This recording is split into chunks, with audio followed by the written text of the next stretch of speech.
is Colin McIntyre. I'm playing Chaplain Mike and Edward. I'm Lauren Foster and I'm playing Cynthia. My name is Lionel Caro and I'm playing Joshua. And my name is Bailey Libby and I am playing Pamela.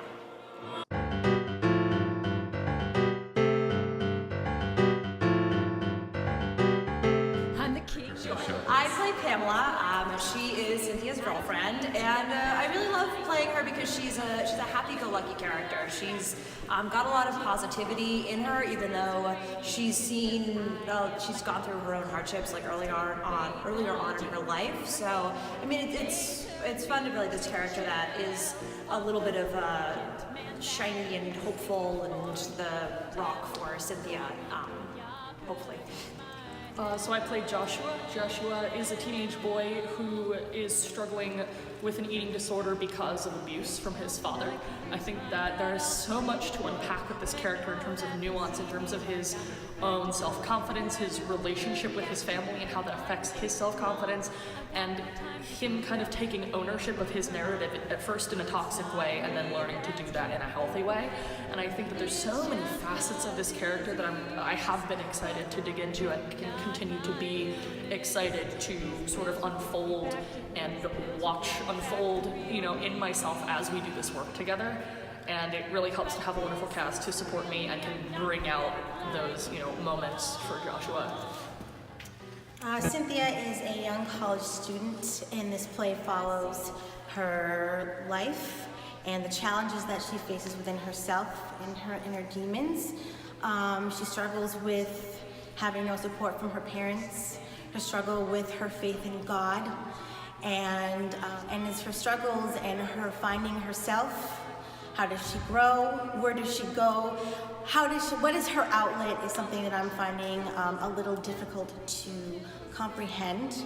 But she is somebody she's strong. I play multiple characters. I play two authority figures in Cynthia's life. One of them being Chaplain Mike, who is the director of the choir at the church where she worships and the university she attends, as well as Edward, who's a mental health professional.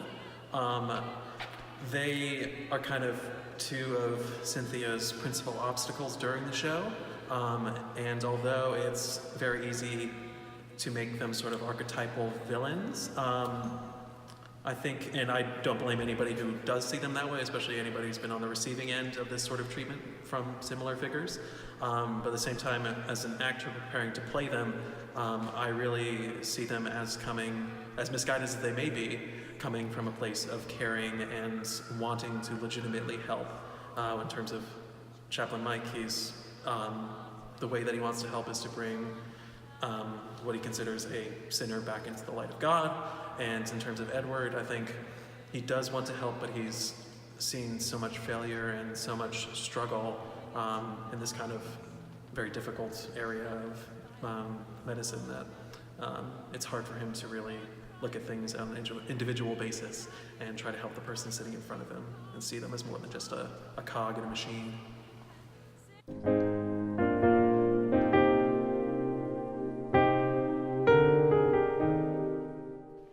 I think my favorite is there's this wonderful song where Cynthia has finally become self-assured after her stay in inpatient care. She goes back to Chaplain Mike and is basically like, hey, you know what? I'm my own person, and if you want me to join the choir, that's fine.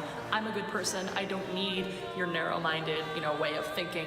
And that has some beautiful music set to it. I'm actually not even Joshua in that scene. I'm just kind of a random friend, but I just love being part of that because I love seeing someone own their life and own their journey and set that to beautiful music, and I'm about it. One of my favorite scenes is when Cynthia is in a therapy session and she confronts her past with her father, her brother, and her younger self. It's a very sweet, beautiful moment at the end when she talks to her younger self, and she says that everything is going to be okay. One of my favorites. It's very moving, and the little girl is adorable.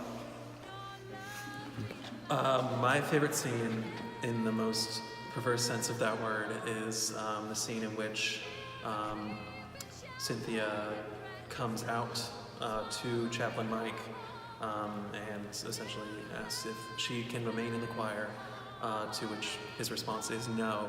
And one of my favorite parts as that character is the moment when he kind of snaps for a moment, because she's begging him and asking him why, and she says, "This makes me happy," and Chaplain Mike says, "God does not call on us to be happy." And I find that to be a really powerful line that, like, kind of splits people, I think, in terms of, like, what we think God's plan is for us, if it's to be happy or to be happy in sort of, like, his sense of the word.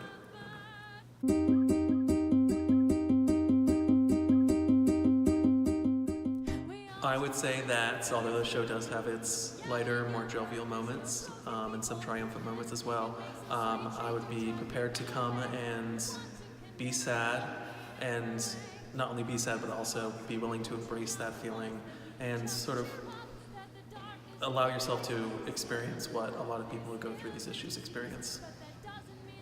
I would tell people to be open, and I would tell them to please listen to the message, listen to what people are saying about themselves, and even for those who aren't saying anything, to listen.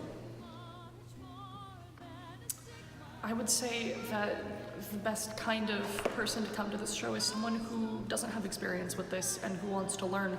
I think if you come in willing to learn and let Cynthia be your vessel on this journey, go with her and let her experiences guide your, journey during this show, and hopefully you'll come out a little more resilient yourself. I would say bring tissues. There are definitely some heavier moments in this show that are extremely important. And I think that a lot of people are going to feel it emotionally when they're watching it, whether or not they've experienced the topics that we cover personally or not. So be ready for something that has a lot of weight to it, but isn't all that bad. It's good stuff too. Escape her past. So she sits at a desk in a base counting the... I would like people to take away the fact that it is okay to ask for help, and for everybody to just take care of one another, embrace one another, and just be kind to one another. I think two things that you can really take away from this show. The first one is maybe not the most prevalent theme, but I think a super important theme in this show is actually intersectionality. The idea that maybe you've experienced one of these things, but you haven't experienced it as a mentally ill queer woman of color, probably, and that's going to make that that experience different. And this notion that your experience, even if you have experienced an event, is not going to be the same as someone else's, and seeing these different viewpoints is super important, and that goes for every aspect of life. And the other thing is that people who are mentally ill are fundamentally that. They are people, and they deserve your compassion. Even the people who have scary symptoms, they can't necessarily control that, and they deserve your compassion, and they deserve help just as much as anyone else does, and they don't deserve to be sort of archetyped as the crazy person, because they are people. Yes, I think an important takeaway is that just because someone may have mental illness or is mentally ill, that doesn't mean that they are crazy. And remembering that there is a lot of stigma attached to that word itself. And on a lighter note, that we are a bunch of local actors and actresses who are putting on a brand new piece of theater with brand new music, and that is something that when an audience member sees this show, tell their friends so that more people can experience fringe theater and new works, and the Boston theater scene